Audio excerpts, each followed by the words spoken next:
Now that we know how to calculate the solubility of a solid compound by utilizing the KSP value, we're going to talk about what kind of variables can affect the solubility of such compounds. The two variables that we're going to discuss are the common ion effect as well as the pH of the solution. Let's start with the common ion effect. Just to remind you, the common ion effect was the effect that was caused the suppression of the ionization of a weak electrolyte in the presence of a strong electrolyte that contained the same ion or a common ion as the weak electrolyte. We had talked about the common ion effect in the context of weak acids in the past, where if you had a weak acid that was in equilibrium with the ionization products, meaning the hydrogen ion and the respective anion, we said that if we added a salt, for example, that contained the same ion, we would have a suppression of the ionization of that acid. And because of that, we would end up with a solution that had a higher pH, or that was less acidic. Here, we're going to be applying the concept of the common ion effect to the solubility process for a solid compound. So, for example, here we have silver chloride, which is a solid, which dissociates or dissolves into silver ions and chloride ions. We know that this is an equilibrium process where all of these components are at equilibrium at any given time. We then said, what happens to that equilibrium if we add a salt that contains a common ion? In this particular case, notice that if we're adding sodium chloride shares the chloride ion with the chloride that we have here in the equilibrium. And so effectively, this salt acts as a source of more of this chloride ion, which is going to cause a shift in our equilibrium, in this case toward the left-hand side. And so a shift in the equilibrium to the left means that instead of the compound dissolving, we're going to have the opposite process, where the ions are going to come back and aggregate into forming this, or they're going to precipitate basically into forming the silver chloride solid. So effectively what we're doing is that we are decreasing the solubility of the compound by adding a common ion. So overall, the effect of the common ion on solubility is that the common ions reduce the solubility of ionic compounds. That's something for you to remember, or for you to apply Le Chatelier's principle like we did here in order to figure out. Now, what is the effect of pH on solubility? So the pH of a solution will affect the solubility of an ionic compound that has a basic anion. And here I have put a note about what do we mean by these basic anions. These are going to be basically anions, or negatively charged ions, that are able to react with hydrogen ions to form either a weak acid or a molecular compound. So for example, something like carbonate or even hydrogen carbonate, they could react with H+ to form carbonic acid, and carbonic acid is a weak acid, and so effectively hydrogen ions from which are associated with the pH are going to come together with carbonate ions and remove some of those carbonate ions from solution. Similarly, phosphate comes from phosphoric acid, so it definitely could react with hydrogen ions to form a weak acid, or something like hydroxide ion could react with H+ to form water, which is a molecular compound. Okay, so let's come back. So we said that the pH of a solution will affect the solubility of an ionic compound that has a basic anion. So we're going to be looking at a compound, for example, like magnesium hydroxide here, which contains one of those basic anions. And what we're saying is that this equilibrium is going to be affected by the pH of the solution, because the pH is related directly to the hydrogen ion concentration, right? And the hydrogen ion concentration is going to have an effect on the presence of these basic anions. For example, if we were to add acid, or if we were to make the solution more acidic, that would mean that we have more of these hydrogen ions in the solution. Those hydrogen ions then would come and react with these hydroxides, with some of those hydroxide ions, and in doing so, they would end up forming water. And water is a molecular compound, and so effectively, by increasing the concentration of those H+, what we have done is that we have removed some of the hydroxide ions from the solution by forming water. And if we remove some of those hydroxide ions from the solution, we cause a shift in the equilibrium toward the right to compensate for that change. So by doing so, basically what we have done is that we have increased the solubility of hydroxide ions, right? So the equilibrium shifts toward the magnesium ions and the hydroxide ions. And the reason for that is that the hydrogen ion, which is associated with an increase in the acidity, neutralizes the basic anion. In this case, it neutralizes the hydroxide ion, shifting the equilibrium to the right and increasing the solubility of the compound. That's what basically we have said. Similar examples would have happened if we had a compound with any of these ions. For example, if we had magnesium cyanide with the cyanide ion, we would have magnesium here and cyanide ions here. Well, the cyanide would have reacted with hydrogen ions to form hydrogen cyanide, or HCN, which is a weak acid, and therefore effectively we would be removing some of those cyanide ions from the solution and causing a shift to the right, which means that we would have increased the solubility of the magnesium cyanide, if you would. All right, so here in this example, we're going to determine whether or not, or which of these compounds will be more soluble in an acidic solution than in a neutral or basic solution. All right, so what we need to look at is which of these can react with H pluses, because acidic solution means that we have H pluses available. Which of these are going to form ions that can react with hydrogen ion in order to form a weak acid or a molecular compound, because those are going to be the ones that are going to dissolve better in an acidic solution. So for example, this guy, we know that it dissociates into mercury ions and hydroxide ions. And in this case,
in this example, we're going to determine which of the following compounds will be more soluble in an acidic solution as opposed to in neutral or basic solution. So that means that we're going to be looking at which of these compounds dissolves into ions that are basic, basically, because those ions can react with the acid and remove some of those ions from the solution, thereby shifting the equilibrium to the right.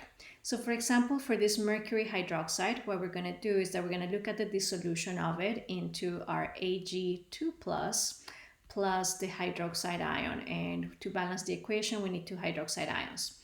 Of course, right now, from what we discussed in the previous slide, we can directly say that this compound, because of the hydroxide, that hydroxide will be reacting with H pluses, and we can put that here. So the hydroxide ions will react with H pluses to form water. And therefore, that means that by increasing the acidity and increasing that H plus concentration, we're going to be removing more of those hydroxides in order to carry out this reaction.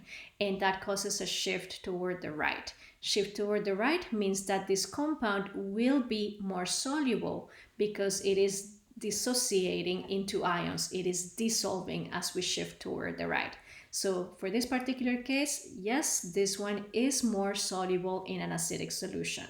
Let's go with the next one. So here we have copper bromide, copper 1 bromide, Cu plus 1 plus Br minus. All right, so now our anion here is bromide. The bromide ion could react with H pluses. Let's go ahead and put H plus Br minus. But what happens? What we form is HBr. HBr is a strong acid, hydrobromic acid, and that acid would completely dissociate back into the hydrogen ions and the bromide ions because that is what strong acids do. And so effectively this reaction doesn't occur, right? You start with this and you end with that as well. So that reaction does not occur. That means that we are not causing any shift in the equilibrium, and that means that this compound is not going to dissolve at a higher concentration in an acidic solution than in a neutral solution or basic solution. And if we don't want to go through that whole discussion, we can just say, okay, this guy right here is not a basic anion. It is not an anion that could react with hydrogen ions to form a weak acid or a molecular compound. So this one is not going to fall in that category. The next example, we have cadmium fluoride. And of course, we're going to have our cadmium, which is going to be 2 plus fluoride ions, specifically 2 of those fluoride ions.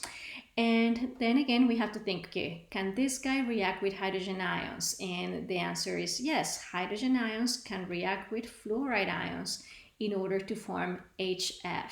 And the HF is a weak acid. So that weak acid only partially dissociates back, which means that yes, effectively, by increasing the concentration of hydrogen ions, we have removed some of the fluoride from the solution because it comes to do this reaction.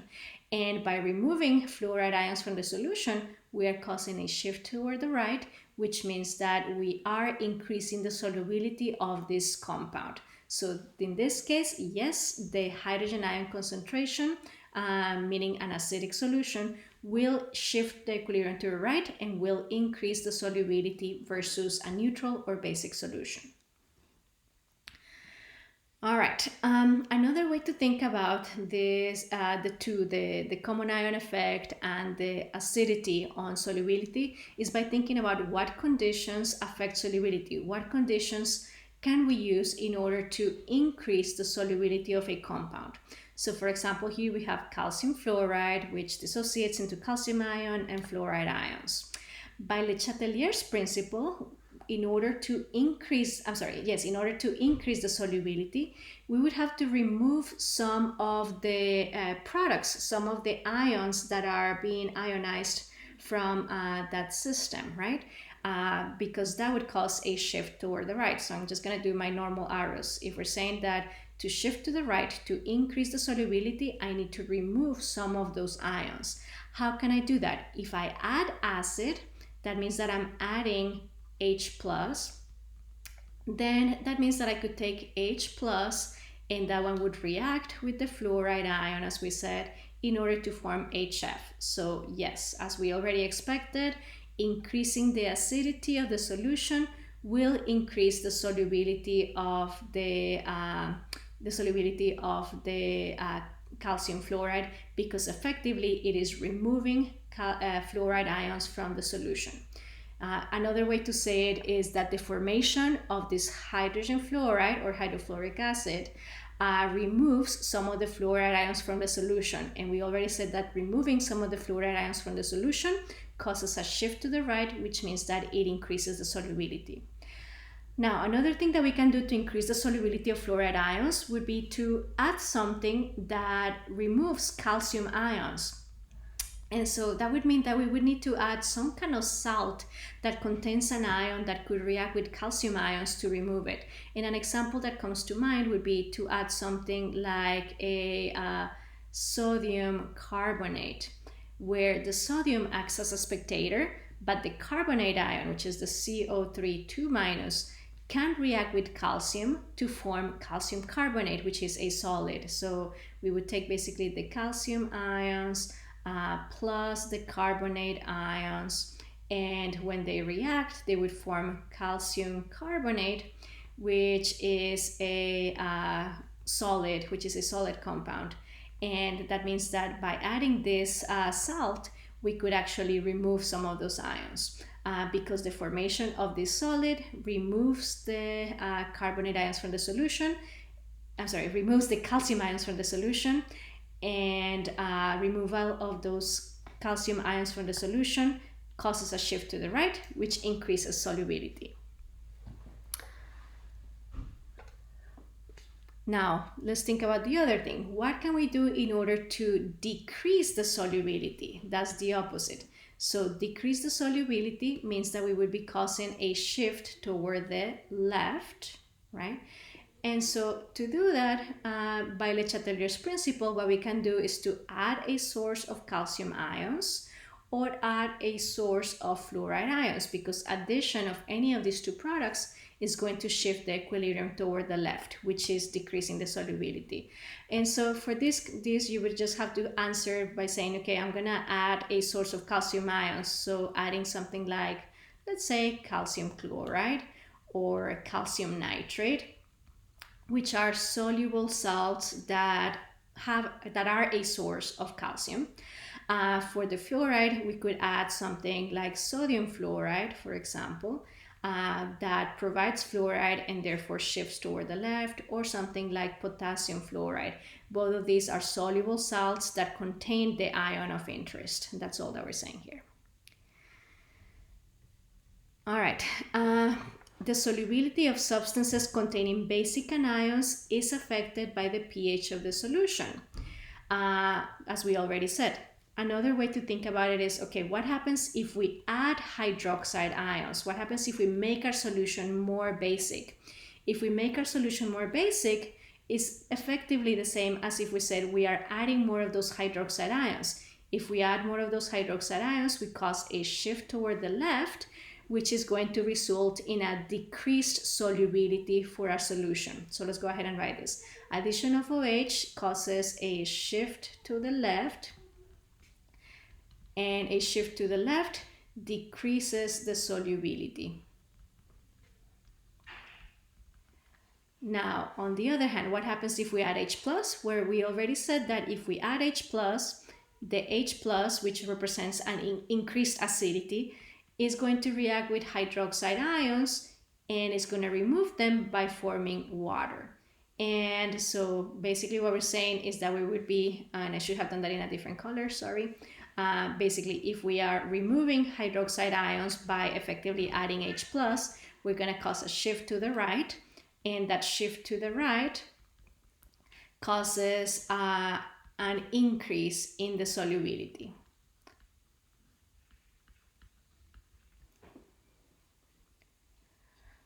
All right, so question here. The solubility of silver chloride does what when dilute nitric acid is added to it?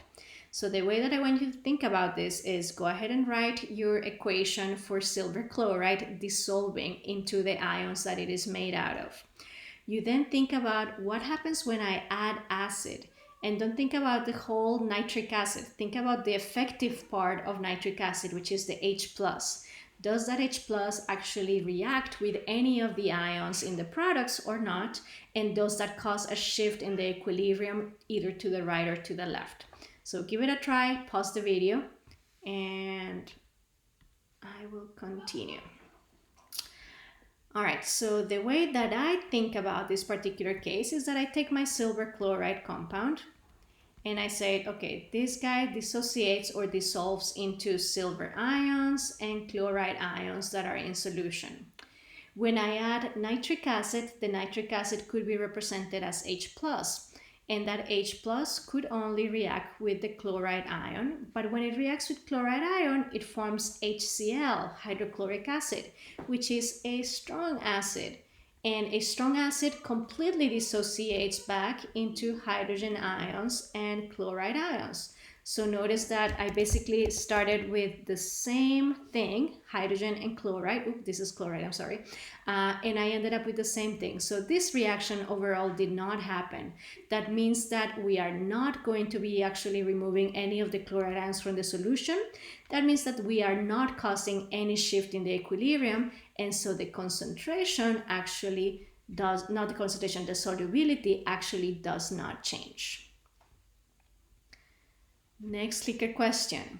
The solubility of magnesium hydroxide will be higher, lower, or the same in a solution of NaOH, sodium hydroxide, than it is in pure water. Go ahead and give it a try. Again, take a look at the equilibrium of magnesium hydroxide dissolving and see whether the presence of excess hydroxide ions are going to cause any kind of shift on the equilibrium. Give it a try. All right, the way that I thought of it is that I took my magnesium hydroxide and I dissociated into magnesium ions and hydroxide ions, specifically 2 hydroxide ions. I then think about the fact that this sodium hydroxide is basically another source of hydroxide ions, which means that I have more of those hydroxide ions. I am adding more of my product, and I know that that's going to cause a shift to the left according to the Le Chatelier's principle. And a shift to the left means that we're going to have more of our solid than the solution products, and that also means that we have decreased the solubility. So in this particular case, the answer is B. We're going to have a lower solubility in a solution of sodium hydroxide than in pure water.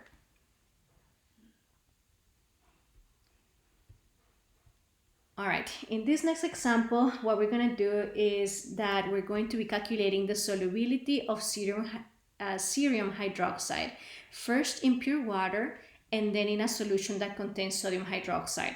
And hopefully by now you can identify that we expect that it will have a lower solubility in the sodium hydroxide because of the common ion with the cerium hydroxide. And so we're actually going to do the calculations to show whether or not that is the case. I have actually already done the solution here just to show you the process, and because I keep having difficulties with my tablet pen. So let me show you what I did. Part 1 is that, oh, and actually let me back up and just show you that we are given the KSP value for cerium hydroxide. This is the KSP. And again, what we're doing is that in part 1, we're going to be finding the solubility for cerium hydroxide alone, just in pure water, normal solubility. And then in part 2, we're going to find the solubility of the same compound, but in a solution that contains 0.1 molar sodium hydroxide. So let's take a look. All right. For part 1, we're going to do what we have done several times in this chapter already. We're going to take the compound, we're going to completely dissociate it into the 2 ions that it is made out of, and we're going to balance our equation. In this case, we have cerium with a 3+ charge and hydroxide with a -1 charge, but we need 3 of them to balance it. We then are going to go and put our X values, which for cerium is just 1X, for hydroxide is going to be 3X. We then write our KSP expression, which of course is going to be only the products in this case because the reactant is a solid. So we take the cerium ions times the hydroxide ions, and those are raised to the power of 3 because of the fact that our coefficient was a 3. We then replace it with the values of x's that we had. So for cerium is x, for the hydroxide is 3x, but don't forget the cubed, right? We then cube the inside of the parentheses. So 3 to the power of 3 means 3 times 3, which is 9, times 3, which is 27. And then we have x cubed times x, that means x to the 4, so 27x to the 4. We then need to solve for x because x is our solubility, so we first divide both sides by 27 and we end up with x to the 4th is equal to KSP divided by 27, and then we take the 4th root on both sides to find x. Once we plug in the value of KSP that was given to us, we get that the value of x, which is the solubility, is equal to 4.9 times 10 to the minus 6 molar. All right, so we're done with part 1. Now in part 2, what we're going to have is that we have a common ion. And so for a common ion problem, what we would do is that we would actually set up an ice chart. And in the ice chart, instead of starting with 0 and 0, we're actually going to put the concentration of the common ion. So this right here is actually coming from the, the sodium hydroxide, the 0.1 molar sodium hydroxide that it said that I began with in the problem in part, not chloride, sorry about that, sodium hydroxide that the problem said in part 2 that I started with. And so that's where this number comes from. So initially I have 0 of my cerium ions, but I have 0.1 molar of the hydroxide ions because of the sodium hydroxide. I then do the x's just like we did in the previous problem. So 1x for the cerium because of the coefficient, 3 x's for the hydroxide because of their coefficient. And then we do the whole column. So 0 plus x is equal to x, 0.1 plus 3x is equal to exactly that. We then write our KXP expression, which again is cerium times the hydroxide to the power of 3. We then replace them with their x, so x for cerium and 0.1 plus 3x for the hydroxide to the power of 3. Now, in this case, we would not even be able to use the quadratic equation because now we have it to the power of 3. So we really need to do something to simplify the math. Remember that the KSP that they gave us is a very small number, 10 to the minus 20, which means that we can easily assume that this whole 3x thing here, because, oops, sorry about that, that this 3x that is being added here can be assumed to be very, very small and basically negligible. Remember that this is something that we had done in previous problems whenever we had a k that was 10 to the minus 4 or smaller. 10 to the minus 20 is really, really small compared to that. So we are safe to do this assumption. Again, any x that you are either adding or subtracted in a parenthesis can be assumed to be negligible. And so that simplifies the math where now the x comes down and then we have 0.1 to the power of 3 without this component. And that simplifies the math. Of course, 0.1 to the power of 3, we can put that in the calculator and that gives us 0.001 times x, and then we solve for x by dividing both sides by 0.001 to get this. We then plug in the value of KSP and we're able to find our solubility. And before we move on from the problem, I want us to compare the results of the two parts. In part 1, we were doing the solubility in water and we ended up with a solubility of 4.9 times 10 to the minus 6. In part 2, we were finding the solubility in a solution that already contained sodium hydroxide, and notice that the solubility was decreased a lot by many, many orders of magnitude. So definitely having a common ion, which in this case was the hydroxide ion, can significantly decrease the solubility. In this last part of the chapter, we're going to be talking about one of the typical heterogeneous reactions, which is a precipitation reaction. And we're going to be talking about how we can use the reaction quotient to be able to determine whether or not a precipitation will actually occur. So just to begin with, just to remind you that precipitation reactions are a type of metathesis reactions in which we have an exchange of ions. So for example, if I react compound AX with compound BY, if each of those two compounds are ionic compounds that contain a cation and an anion, what's going to happen is that the cation from one of the compounds is going to come together with the anion of the other compound to form AY, and then the cation of this compound is going to react with the anion of the other compound to form BX, right? For this metathesis reaction to occur, there has to be a driving force, and in this case, the formation of a solid or a precipitate. That is the driving force for that reaction to occur. One other thing that I want to mention while in this slide is that you guys need to know how to predict the products of the reaction. As you will see in the previous few examples, what we typically give you is the identity of the initial compounds, the compounds that are reacting. But we're going to be looking at the equilibrium for the precipitate, which you need to know what the precipitate formula will be to be able to set up an equation for the dissolution of that precipitate, or the formation of that precipitate, if you would. All right, so first question is that we have 750 milliliters of a solution of cerium nitrate.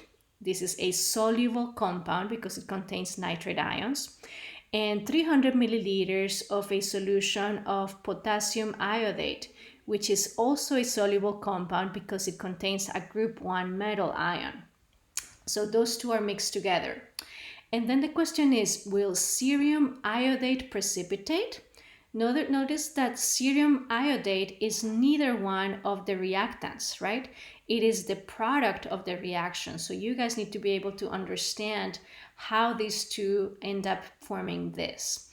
And what we are given is the KSP for that cerium iodate. That cerium iodate is an insoluble compound, and we need to predict whether or not it will actually precipitate. That precipitation is a function of its concentration. If the concentration is too low, then it will not precipitate. But if it is higher than the solubility of the compound, then it will definitely precipitate. And so what we're going to do is that first we're going to be looking at the equations of these two reacting to form this guy. And then we're going to set up an equilibrium equation for this guy dissociating into the ions to see whether or not it is dissolved or not, or if it is dissolved or if it is precipitated. So let's take a look at this. I've already written it again here just because my tablet does not work very well. So here's where we start. We start with the cerium nitrate and the potassium iodate, which are our reactants. And I want to show you how we end up with the products. So what happens is that the cerium cation comes together with the iodate anion. You're always going to have a positive with a negative. And then separately, but potassium cation combines with the nitrate anion, again, positive and negative. The products are always written with the cation first and the anion second. And the ratios at which they combine has to do with their charge. So for example, I have put that here. So the cerium, we knew that it had a charge of 3 plus because of that 3. And the iodate, we knew that it had a charge of -1 because we know that potassium is +1. So iodate must have been -1. And so when we combine these two, the charges get exchanged, the exchange of the charges. And so the 1 comes to the cerium, the 3 comes to the iodate. And so the formula for my product is Ce parenthesis IO3 with a 3. That's what I have put here. The second product we said was the combination of potassium with nitrate.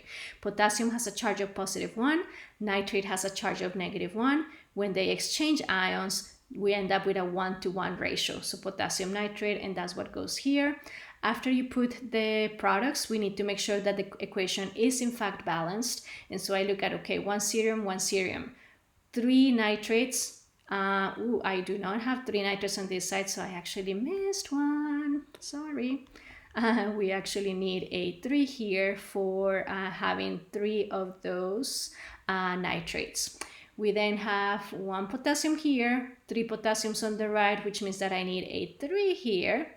And finally, we have a total of 3 iodates and 3 iodates here. So now we are good.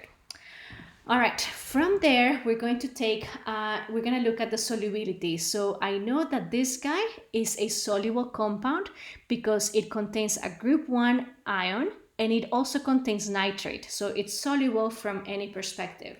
This guy, on the other hand, is an insoluble compound. This is our precipitate. And one way to know about it in the problems is that if they give you the KSP for that compound, then that means that this is the compound that would be the precipitate. So then I take that compound, and what I'm going to do is that I'm going to write an equation for its dissolution, because we want to be able to use the reaction quotient to figure out whether or not it is soluble. So again, I write my equation here for the dissolution. This guy separates into cerium ions, which have a charge of 3+, and then 3 iodates, and that's what I have here. I then write the reaction quotient. Remember that a reaction quotient is written exactly in the same way that you would write a KSP, but it is for whatever concentrations at whatever time point you're at. It doesn't have to be at equilibrium. You don't know if it's at equilibrium. And so we call it reaction quotient. We were given, on the other hand, the value of the KSP, and I have put it here just to have it.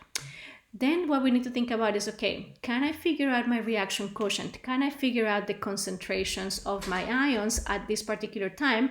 And from there, be able to figure out whether or not the precipitation occurs. Because basically what's happening is that when these two compounds combine, these ions are in solution, and we're going to be forming some of those solid products, right? And we need to figure out if we are forming sufficient amount of that solid for this to precipitate. And so what we're going to do is we're going to figure out, okay, how much cerium ions do I actually have in solution? How much iodate ions do I actually have in solution? And what Q is that going to give me? And then remember that we always compare the value of the Q to the value of the KSP to figure out if the reaction needs to continue forward or if it needs to go back to reach equilibrium. All right, in this particular problem, to figure out the concentration of the cerium ions and iodate ions, I had to think back to the beginning of the problem. At the beginning of the problem, they told me that I had cerium nitrate, and that specifically I had added 750 milliliters of it, and it had a concentration of 4 × 10⁻³ molar. Remember that if you multiply molarity against the milliliters, what you end up with is the millimoles of that compound. I did the same thing for the potassium iodate. So I took the 300 milliliters, multiplied it by its concentration in molarity to find the millimoles of that potassium iodate. But those are my reactants. However, that concentration of the nitrate ions is the concentration of the cerium ions, because my cerium nitrate is the only source of cerium ions. So the number of millimoles is equal also to the millimoles of cerium ions. The next thing that I can say is that my potassium iodate was the only source of iodate ions, and so the millimoles that I have found here is equal to the millimoles of the iodate ions. Okay? The next thing that we need to do is that, again, we're trying to get to the concentrations of these two, but I have millimoles. I can now convert it into molarities by dividing them by the total volume of the solution. Since we actually mix two things, the concentration is not the same that I started with. We actually need to divide it by the new volume, and the new volume is the mixture of the two volumes, of course. So 750 milliliters plus 300 milliliters, which gives me 1050 milliliters.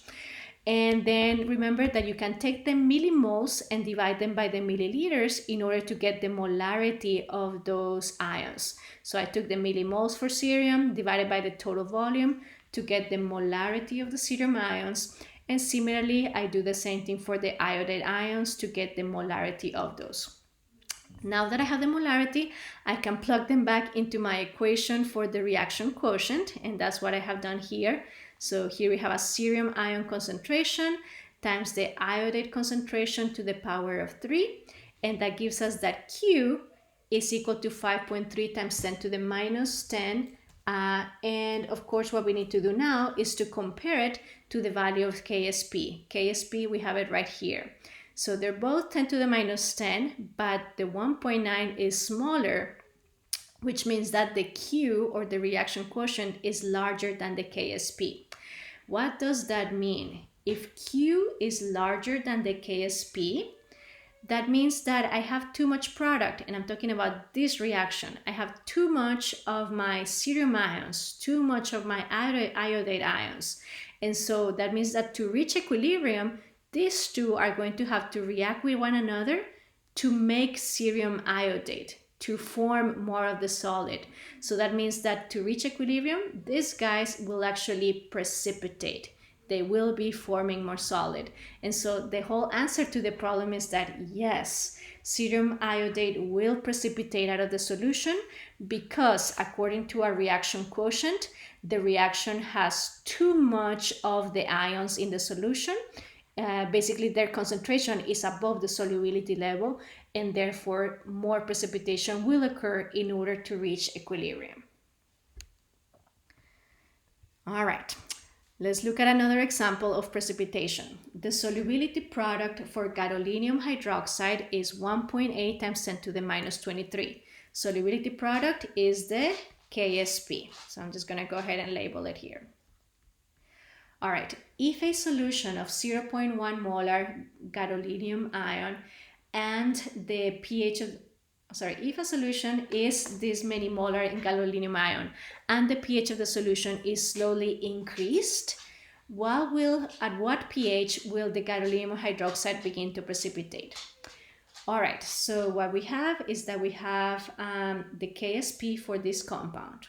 We have a solution that has gadolinium ions. Those gadolinium ions can react with hydroxide ions in order to form gadolinium hydroxide. What we have is that we have this ion and a solution, and we are increasing slowly the pH. We need to figure out at what pH level that precipitation will actually occur. And so this is the way that I approached it. Let me show you.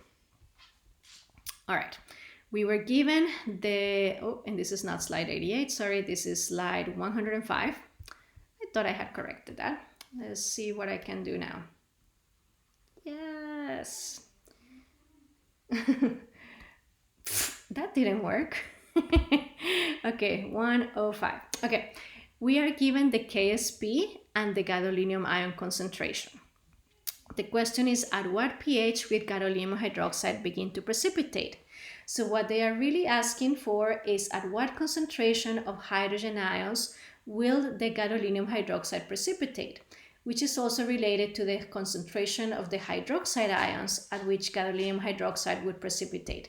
Remember that there's a relationship between H pluses and hydroxide ion concentration, right? Those two are related by Kw.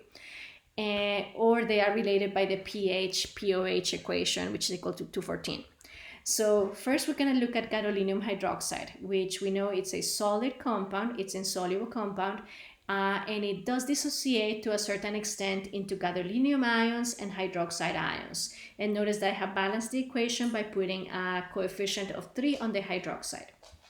Okay, we then write the KSP expression for that process, and that's going to be equal to our product concentrations with the hydroxide being to the power of 3 because of its coefficient.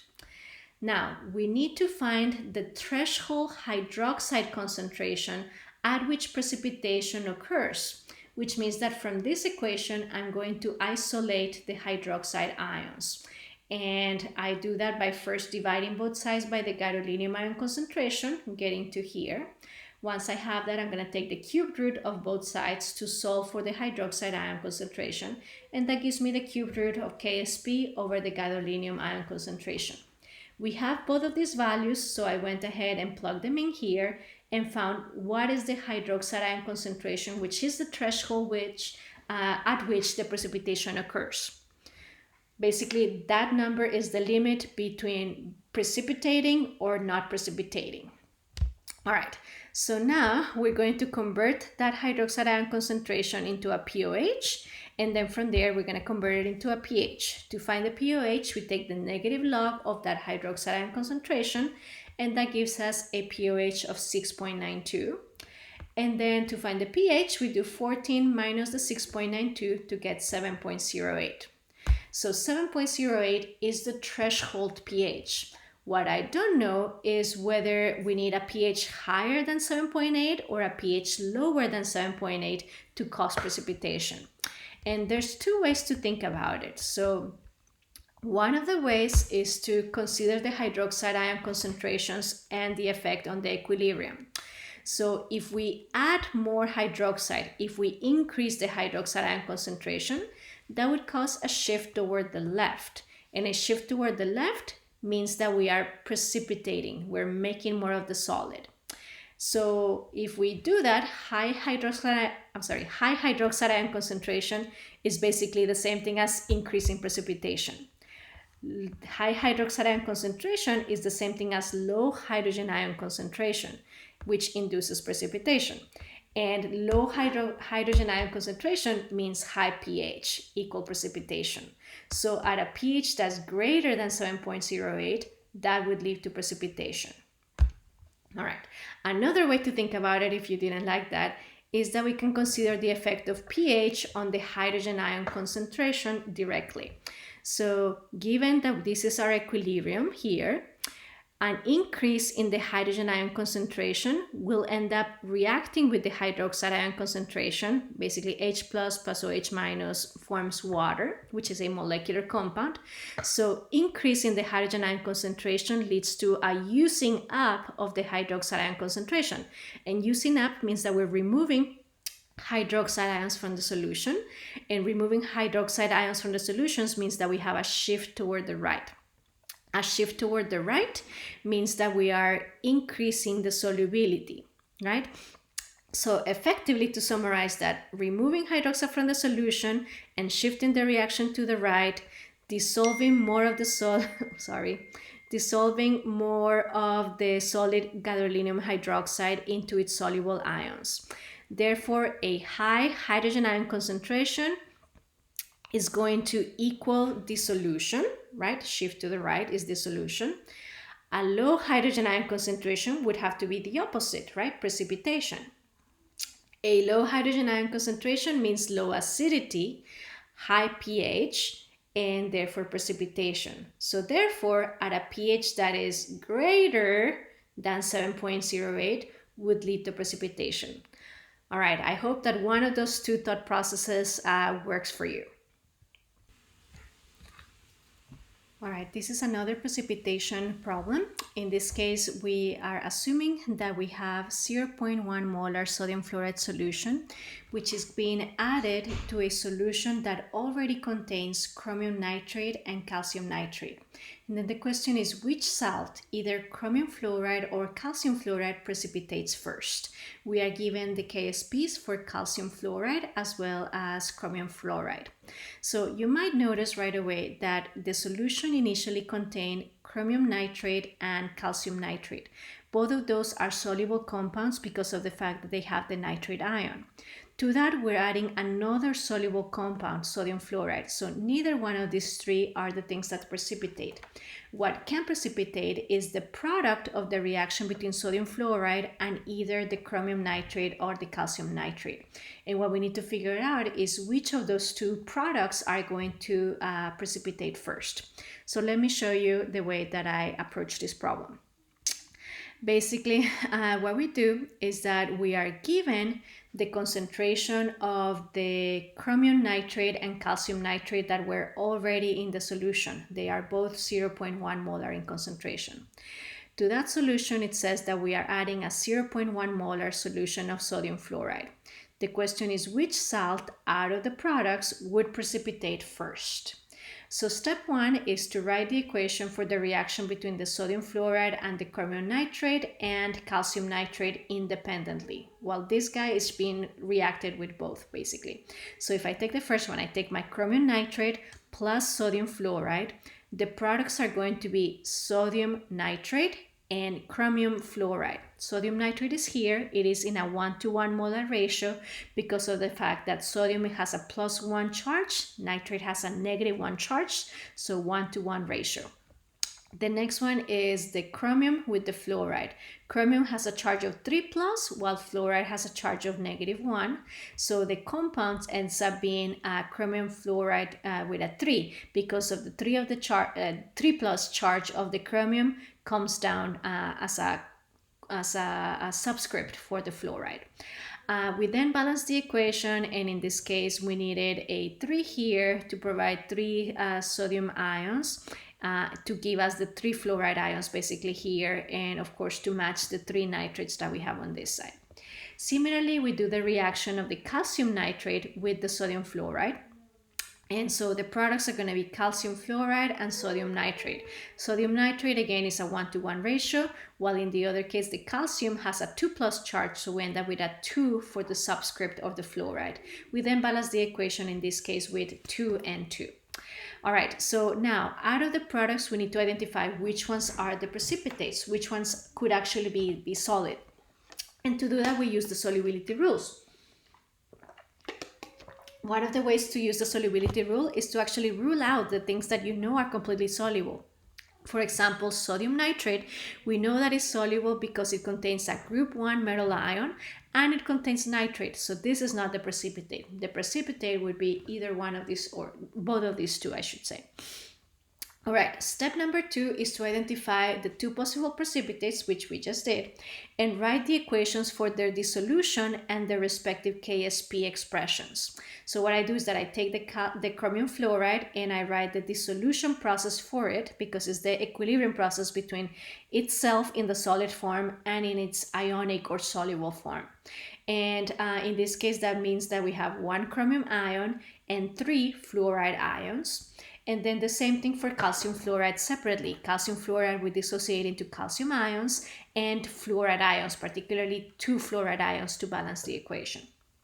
We then use those equations to set up our KSP expressions. So KSP would be equal to the chromium ion concentration times the fluoride ion concentration to the power of 3 for this case. For this other case, it would be calcium ions to the power of 1 times the fluoride ion concentration to the power of 2. Now in step 3, what we're saying is that we are adding sodium fluoride to the solution. So we are effectively increasing the concentration of fluoride ions because the sodium is a spectator and we don't care about it. So what we need to find out is the concentration of fluoride ions at which the chromium fluoride and the calcium fluoride would precipitate. We do that by solving for fluoride ions in either of the 2 KSP expressions.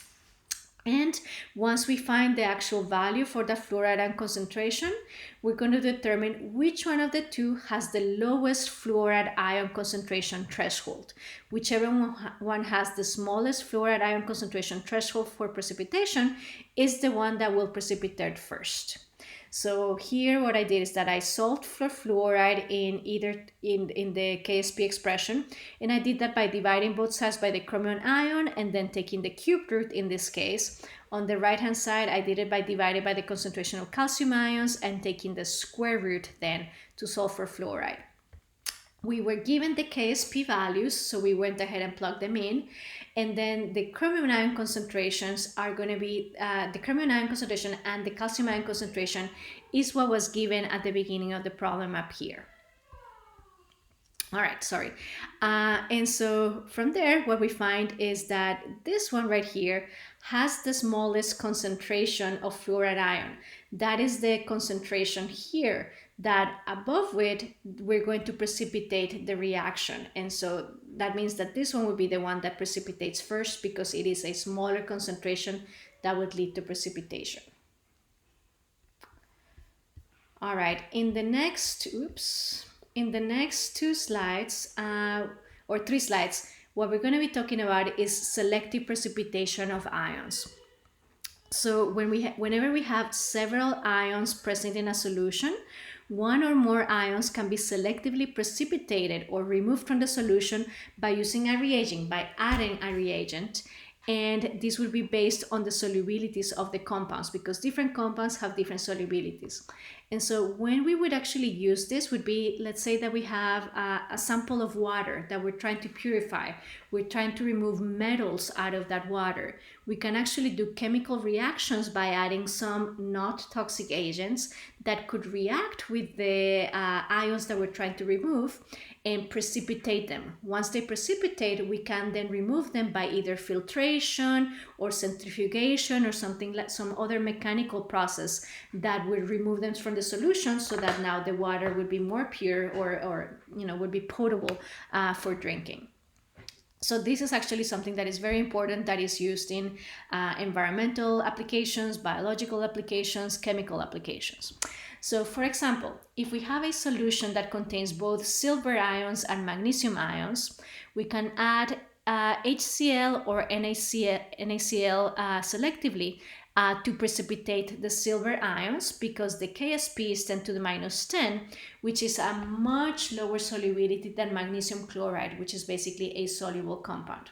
And we added HCl or NaCl. Either one of those two would have worked because they are basically just a source of chloride ions. Both of them are strong electrolytes, right? So I just needed to add chloride ions. The chloride ions then would react with the silver or with the magnesium ion, and it would precipitate one of the two first. In this particular case, magnesium chloride is a completely soluble compound. But if we had a KSP for two compounds, then we could do what we did in the previous problem to find out which one would precipitate first. That way we know, is this chloride ion a proper ion to enable the separation of those silver ions while leaving the magnesium ions in solution. All right.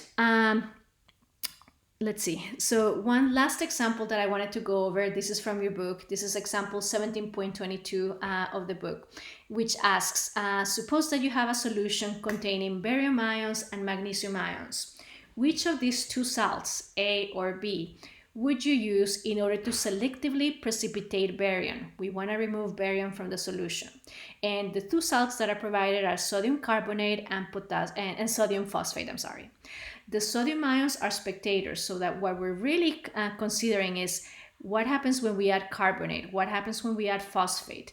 Would the products of the reaction between barium carbonate and barium phosphate actually precipitate or not?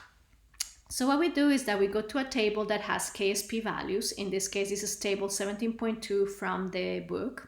And we look at the products, barium carbonate, which is the barium, reacting with the carbonate, and the magnesium reacting with the carbonate first.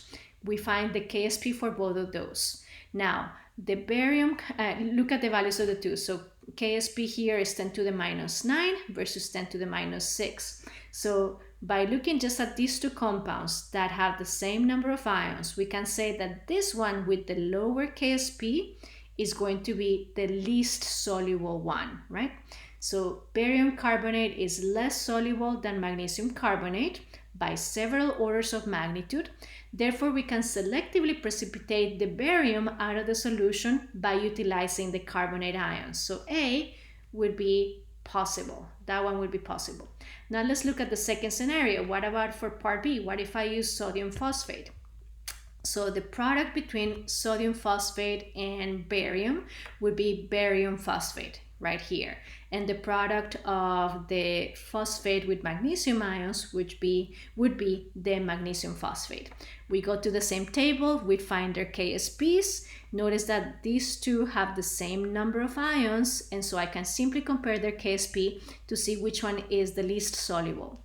In this case, this one is less soluble than this one because of its KSP is smaller. However, notice that they're only one order of magnitude away from one another, so it's not nearly as big of a difference as in the previous problem.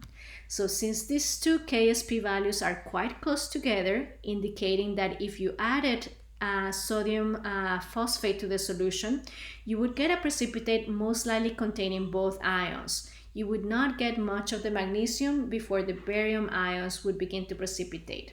So basically what we're saying is that if we don't have enough difference in the solubility, this would not be a good method to separate the ions. So the sodium phosphate would definitely not be the best case scenario.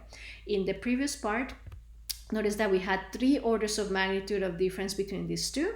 That would be a significant difference that would enable us to precipitate the barium carbonate much better than the magnesium carbonate. All right, that is the end of the chapter. Please send me questions. Please contact me if you have any problems. Thanks.